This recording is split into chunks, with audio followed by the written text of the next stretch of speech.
네, 잠시 후에 김영란법에 대한 헌법재판소의 판결 결과가 나옵니다. 위헌인지 아닌지 그 여부에 대한 판결 결과가 나오는데 워낙 법적 조문이 말이 어렵고 여러 가지 판결이 다양하게 나올 수가 있기 때문에 오늘은 쉽게 이해할 수 있는 몇 가지 도움 말씀을 드리도록 하겠습니다. 먼저 가장 쉬운 것은 이거죠. 위헌의 판결 혹은 합헌의 판결이 나올 수 있습니다. 누구나 알고 있는 것처럼 만약에 위헌의 판결이 나오게 될 경우 개정안이 처리될 때까지 법의 효력이 발생하지 않습니다. 김영란법에 법의 효력이 발생하지 않을 수가 있는 거고 만약 합헌의 판결이 나오게 될 경우 예정대로 9월 28일부터 김영란법은 효력을 갖게 됩니다.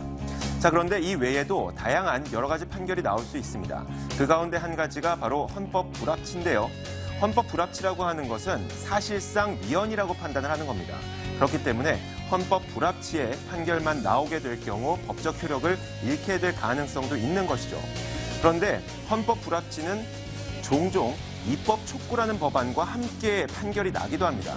자, 이 입법 촉구라고 하는 것은 다른 말로 입법 개선 촉구라고 부르기도 하는데요. 자, 입법 촉구는 이런 겁니다. 지금 당장은 위헌의 소지가 있고 혹은 미래에 위헌의 소지가 있겠지만 헌법에 합치되도록 법률을 일부 개정하거나 보완하게 될 경우 법적 효력을 갖게 될 수 있다라고 판결을 하는 거죠. 그래서 헌법 불합치와 입법 촉구의 판결이 동시에 나오게 될 경우 지금 당장은 사실상 위헌이지만 일부 법률을 보완하거나 개정하게 된다면 법적 효력을 갖게 될 수 있다라고 볼 수가 있는 겁니다. 헌법 불합치만은 위헌, 하지만 입법 촉구까지 나오면 합헌으로 보시면 됩니다. 자, 이런 이야기도 나올 수가 있습니다. 한정 위헌과 한정 합헌 혹은 일부 위헌 이런 판결도 나올 수가 있는데요.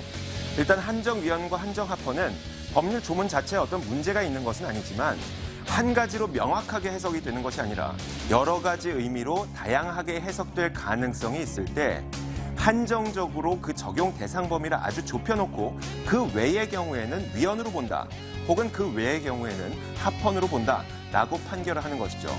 그렇기 때문에 사실상 합헌 쪽으로 보는 게 맞습니다. 만약에 한정 위헌과 한정 합헌 이런 판결이 나올 경우에는 그래도 김영란법의 법적 효력은 발생한다라고 보시면 되고요. 일부 위헌 판결이 나올 수도 있습니다. 법률 조문 자체가 문제가 아니라 그 조문 가운데 일부 구절과 일부 글귀 혹은 일부의 이 어귀 등에 대해서 오해 소지가 있을 경우, 위헌의 판단이 될 경우가 있을 경우 나머지 일부 조문에 대한 효력은 계속 유지가 되는 것. 이것도 역시 합헌의 판단으로 보시면 됩니다. 자, 이번에 김영란법에 대해서 판결을 하는 주요 쟁점은 총 4가지입니다. 언론인과 사립학교 관계자들이 법 적용 대상에 들어갔는데 이 법 적용 대상에 들어간 것이 헌법에 위배되는 것은 아닌지, 또 금품을 수수했던 당사자의 배우자에게 반드시 신고를 하게끔 하고 신고하지 않을 경우 형사처벌을 하는 것이 내가 잘못을 한 것도 아닌데 내 가족이 잘못을 했음에도 불구하고 나까지 처벌을 받아야 하는 연좌제 금지 원칙에 위배되는 것은 아닌지 이것에 대해서 판결하게 되고요. 부정청탁이라는 의미 자체가 불명확한데 과연 이것을 법률로 정하는 것이 맞는지, 거기에다가 허용 금액의 구체적인 액수를 법률로 정하는 것이 아니라 대통령령으로 놔두는 것이 그것이 헌법에 위배되는 것은 아닌지 이것에 대해서 판결을 내리게 됩니다.